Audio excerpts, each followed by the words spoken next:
এটা থাইল্যান্ডের Wales international স্কুলের অন্যুত শাখা। এখানে আজকে গ্রাজুয়েশন সেরেমনি হচ্ছে। এটা 12 গ্রেডের গ্রাজুয়েশন সেরেমনি।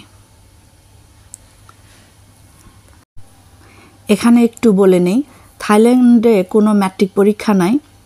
এখানে ক্লাস 1 থেকে 12 পর্যন্ত একটানা পড়তে হয়, অর্থাৎ ক্লাস 1 থেকে 12-এর ইন্টার পরীক্ষাটা দিতে হয়। ইন্টার পরীক্ষার পরেই অনার্সে চলে যায়। এখানে যারা পাশ করলো তাদের ছোটোবেলায় ছবি দেখাচ্ছে। এটা তো ইন্টারমিডিয়েট গ্র্যাজুয়েশন সেরেমনি, মাত্র যে কয়জন পাশ করলো শুধু তাদের জন্যই এটা। 3 দেশে 3টা মেয়ে টপার হয়েছে, একটা জাপানি, কোরিয়ান আর চাইনিজ। আমার ছেলেকে জিজ্ঞেস করলাম, এই মেয়েরা কেমন করে টপার হয়? তখন সাথে সাথে আমার ছেলে উত্তর দিল, মেয়েদের আর তো কোনো কাজ নাই, শুধু বাসায় বসে পড়াশোনা করে। আর আমাদের কত কাজ, ফ্রেন্ডদের সাথে আড্ডা দিতে হয়, বাইরে ঘোরাফেরা করতে হয়। এরপরে আরেকজন টপারকে হাঁস দিয়ে সার্টিফিকেট দেওয়া হয়।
সব কিছু শেষ হওয়ার পরে ওদের ফটো সেশন শুরু হয়, একটু স্মৃতি ধরে রাখার জন্য। কারণ 12টা বছর ওরা একসাথে পড়লো, এখন যার যার লাইফে শেষে চলে যাবে।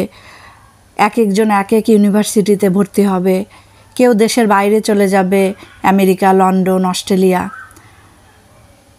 কারোর সাথে হয়তো আর কখনো দেখাই হবে না।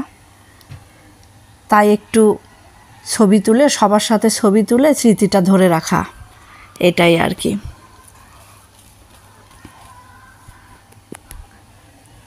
আবার হয়তো যোগাযোগ হবে ওদের ইনস্টাগ্রামে যা একটু দেখা সাক্ষাৎ। যাই হোক, শুভকামনা সবার জন্য। সবাই ভবিষ্যতে ভালো করুক, পৃথিবীর উন্নতিতে ভূমিকা পালন করুক। এরাই তো পৃথিবীর ভবিষ্যৎ। ভালো থাকুক সবাই, সুস্থ থাকুক।